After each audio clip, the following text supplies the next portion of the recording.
Bismillahirrahmanirrahim. Assalamualaikum warahmatullahi wabarakatuh. Alhamdulillahilladzi hadana lihada wa ma kunna linahtadiya laula an hadanallah. Asyhadu an la ilaha illallah wahdahu la syarika la wa asyhadu anna Muhammadan abduhu wa rasuluh. Allahumma salli ala sayidina Muhammad wa ala alihi sayidina Muhammad. Faqala Allah Ta'ala fil Qur'anil Karim, Rabbi sadri wa yassir li amri wahlul 'uqdatam min lisani yafqahu qawli. Shadaqallahul azim. Hadirin wal hadirat rahimakumullah. Pertama-tama dan yang paling utama, marilah kita panjatkan rasa syukur kita atas kehadirat Allah Subhanahu wa Ta'ala yang mana masih memberikan kita nikmat kesempatan, nikmat kesehatan. Oleh karena itu kita harus menjaga nikmat tersebut. Cara menjaganya yaitu adalah dengan bercara kita bersyukur kepada Allah Subhanahu wa Ta'ala. Karena kata Allah Subhanahu wa Ta'ala, la in syakartum la azidannakum wa la in kafartum inna adzabi lasyadid. Bahwa siapa yang bersyukur atas nikmatku, maka aku akan tambah nikmatnya. Dan barang siapa yang kufur, tidak menyukuri nikmatku, maka sungguh azab Allah sangatlah pedih. Oleh karena itu, banyak sekali nikmat-nikmat Allah yang Allah berikan. Nikmat kita berbicara, nikmat kita melihat, nikmat kita berjalan, dan lain sebagainya. Oleh karena itu, kita sebagai manusia tidak bisa menghitung jumlah butiran-butiran nikmat yang Allah berikan. Bahkan Allah katakan, wa in ta'uddu ni'matu la tahsuha. Sesungguhnya jikalau engkau menghitung nikmatku, maka engkau tidak akan bisa. Bahkan di suatu itu ada malaikat yang mempunyai begitu banyak tangan, disuruh menghitung butiran-butiran air hujan, dia mampu. Tetapi ketika mereka disuruh hitung nikmat yang Allah berikan, malaikat tersebut tidak bisa. Hadirin wal hadir rahimakumullah. Dan yang kedua, salawat beriringkan salam kita haturkan, kita hadiahkan kepada Nabi besar kita, Nabi agung kita, yaitu Nabi Muhammad sallallahu alaihi wasallam, yang telah membawa kita daripada zaman jahiliyah, zaman yang dimana penuh kecerobohan yang adabnya, na'udzubillahi min zalik, membawa kita dari zaman yang Islamiyah, terang-terang yang seperti ini yang saat ini kita rasakan. Alhamdulillah wa tabarakallahu ta'ala. Ma'asyiral muslimin rahimakumullah. Ketika kita berbicara tentang bulan Ramadan, kita tidak terlepas tentunya tentang 10 keutamaan yang ada pada bulan Ramadan ini. Hal ini dijelaskan di dalam kitab Baqiyatus Shalihat karangan dari Syekh Rabi Abdul Raub Az-Zawawi, mengatakan ada 10 keutamaan yang ada pada bulan Ramadan. Yang pertama itu adalah bulan Ramadan adalah bulannya Al-Quran.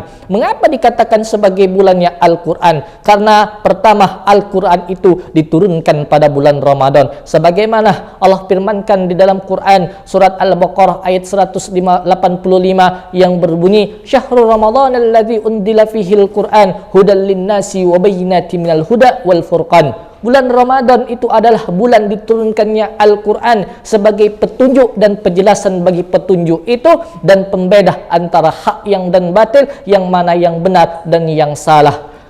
Dari dalil tersebut bisa kita ambil kesimpulan bahwasannya Al-Quran yang mulia, yang menjadi pedoman umat Islam, yang menjadi mukjizat terbesar bagi umat muslim ini, diturunkan pada bulan Ramadan, yang menambah keberkahan, yang menambah kemuliaan, serta menambah keutamaan yang ada pada bulan Ramadan ini. Oleh karena itu, mumpung pada bulan Ramadan ini, marilah kita memperbanyak memperbaca Al-Quran, menghatamkan Quran, kemudian bertadarus Al-Quran. Insya Allah dengan kita membaca Al-Quran pada bulan yang suci ini, Allah akan lipat gandakan pahala kita. Amin ya rabbal alamin. Di samping itu juga Rasulullah SAW mengatakan bahwasannya ketika seseorang yang selalu menjaga baca Al-Qurannya, yang menjaga kemudian selalu membaca Al-Quran, maka yakinlah Al-Quran tersebut akan menjadi teman kita, akan memberikan syafaat, akan memberikan pertolongan kita pada hari kiamat nanti. Sebagaimana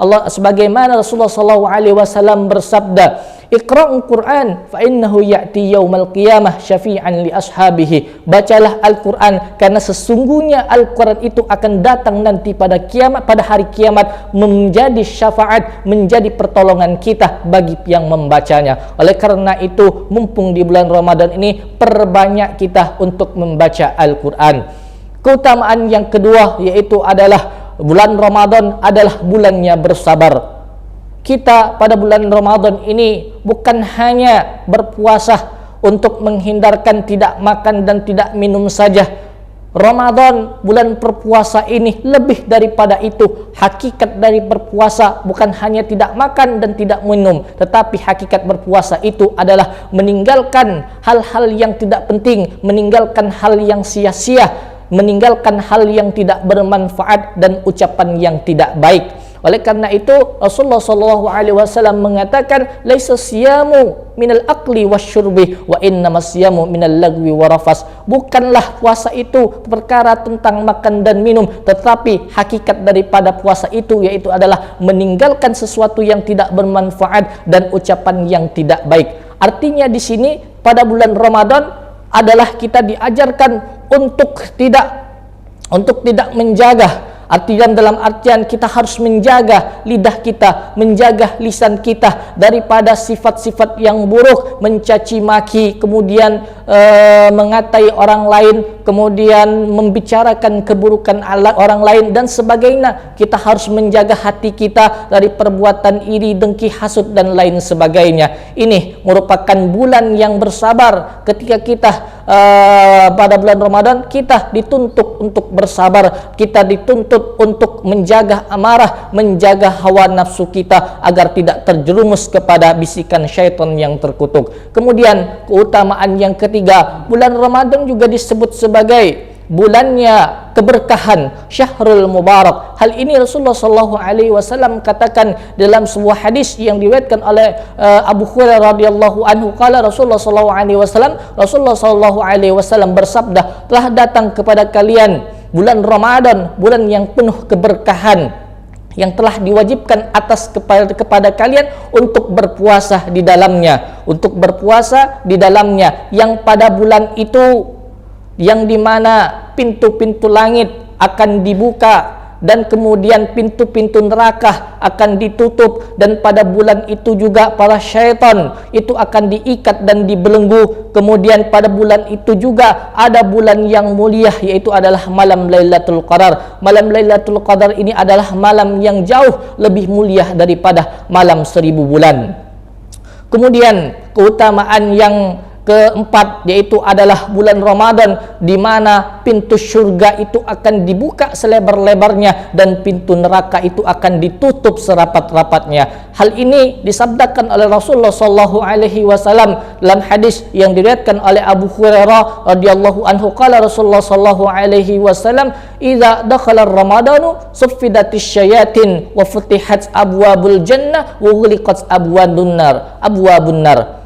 Maksudnya apa? Ketika sudah datang pada bulan Ramadan, syaitan-syaitan terkutuk itu akan diikat, itu akan dikurung oleh Allah Subhanahu wa taala, dan kemudian pada waktu itu juga pintu-pintu surga itu akan dibuka oleh Allah Subhanahu wa taala, dan pintu-pintu neraka itu akan ditutup serapat-rapatnya oleh Allah Subhanahu wa taala. Kemudian keutamaan bulan Ramadan yang kelima yaitu adalah ada malam Lailatul Qadar. Pada bulan Ramadan ada suatu malam yang begitu mulia, yaitu adalah malam Lailatul Qadar. Kita tahu bahwasannya malam Lailatul Qadar ini adalah malam yang jauh lebih baik daripada 1000 bulan, yang dimana pada malam itu jugalah Al-Quran diturunkan oleh Allah Subhanahu wa taala dari langit. Allah firmankan dalam Quran surat Al-Qadar ayat 1 sampai 5 yang berbunyi, "Inna anzalnahu fi lailatul qadar." Sesungguhnya kami menurunkan Al-Quran itu pada malam Lailatul Qadar. Wa ma adraka ma Lailatul Qadar. Dan apakah malam Lailatul Qadar itu? Lailatul Qadri khairum min alfi syahr, yaitu adalah bulan yang jauh lebih mulia, bulan yang jauh lebih baik daripada 1000 bulan. Tanazzalul malaikati warruhu fiha biizni rabbihim min kulli am. Kemudian pada waktu malam itu para malaikat turun khususnya malaikat Jibril turun atas izin Allah Subhanahu wa taala untuk mengatur segala urusan di muka bumi ini. Salamun hiya hatta matla'il fajar. Pada malam itu, sejahteralah pada malam itu sampai terbitnya fajar. Kemudian dikatakan lagi di dalam kitab Riyadatus Shalihin karangan dari Imam Nawawi, beliau mengatakan dalam hadisnya, barang siapa yang mendirikan salat pada malam Lailatul Qadar dengan atas iman, kemudian berharap dengan pahala dan ridhonya Allah Subhanahu wa taala, maka Allah akan menghapuskan dosa-dosanya yang telah lalu. Kemudian keutamaan yang keenam pada bulan Ramadan adalah ada doa yang mustajab.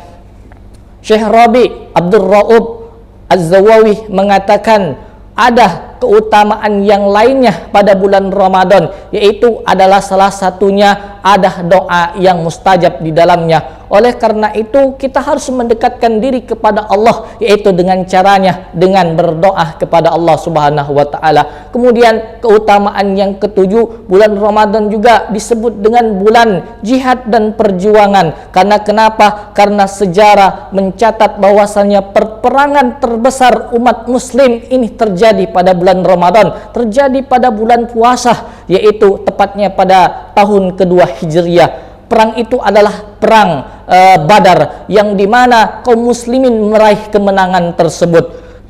Sedangkan menurut Dr. Roghib As-Sirjani dalam bukunya yang berjudul Ramadan wal Bina al-Ummah, beliau mengatakan bahwasannya kunci kemenangan umat Islam pada perang Badar tersebut bukanlah karena jumlah pasukannya yang banyak, bukanlah karena strategi militernya yang bagus, bukanlah karena senjatanya yang begitu canggih, bukan karena hal itu. Hal ini semata-mata karena kunci kemenangan, karena pertolongannya Allah Subhanahu wa taala dan kekuasaannya Allah Subhanahu wa taala ingin memuliakan keutamaan bulan Ramadan, ingin mengutamakan kemuliaan pada bulan Ramadan ini, sehingga Allah Subhanahu wa taala memenangkan kaum muslimin pada perang Badar tersebut. Kemudian keutamaan yang selanjutnya yaitu adalah bulan tersebut adalah bulan maghfirah, bulan ampunan. Kalaulah kita pengen meminta ampun, maka bulan ini adalah bulan yang terbaik. Karena di mana? Karena pada bulan ini langit terbuka, Allah akan ijabah doa kita. Oleh karena itu kita harus berdoa dengan sesungguh-sungguh untuk meminta ampunan Allah Subhanahu wa taala dan berpuasa dengan sungguh-sungguh, sebagaimana Rasulullah sallallahu alaihi wasallam katakan lagi di dalam hadisnya, man shoma ramadanan imanan wa ihtisaban ghufira lahu ma taqaddama min dambihi. Barang siapa yang berpuasa dengan iman kemudian mengharapkan pahala dan ridhonya Allah Subhanahu wa taala, maka insyaallah dosa-dosanya yang telah lalu akan diampuni oleh Allah Subhanahu wa taala. Kemudian bulan Ramadan juga disebut dengan bulannya berbagi. Mengapa dikatakan dengan bulan berbagi? Karena pada bulan ini kaum muslimin juga dituntut dan diwajibkan untuk mengeluarkan zakat, baik pada zakat fitrah maupun zakat mal. Hal ini semata-mata untuk membantu kaum muslimin yang tidak mampu, untuk membantu kaum muslimin fakir, kaum miskin, kaum du'afa, yatim, kaum yatim dan lain sebagainya, untuk meringankan sebagian daripada beban daripada hidupnya. Dan pada bulan ini juga, pada bulan Ramadan yang suci ini juga, kita dianjurkan untuk bersedekah, kemudian dianjurkan untuk berinfak pada bulan mulia ini. Kemudian bulan Ramadan yang terakhir, keutamaan bulan Ramadan yang terakhir adalah bulannya umroh. Dikatakan oleh Syekh Rabi Abdul Raub Az-Zawawi mengatakan, jikalau seseorang yang mengerjakan ibadah umroh yang bertepatan pada bulan suci Ramadan, maka dikatakan pahalanya sama seperti orang yang melakukan haji langsung bersama dengan Rasulullah SAW. Hal inilah yang membuat bulan Ramadan begitu mulia, begitu utama dibandingkan dengan bulan-bulan yang lainnya. Mudah-mudahan dengan ceramah yang singkat ini Allah Subhanahu wa taala selalu menjaga kualitas ibadah kita, selalu memberikan pahala, memberikan keutamaan yang ada pada bulan Ramadan ini. Amin amin ya rabbal alamin. Sekian yang dapat saya sampaikan, lebih dan kurangnya saya mohon maaf. Kepada Allah saya mohon ampun. Undur maqalah wala tandur man qilah. Lihatlah apa yang saya sampaikan dan jangan lihat siapa yang menyampaikan. Syukran ala husni ihtimamikum. Assalamu alaikum warahmatullahi wabarakatuh.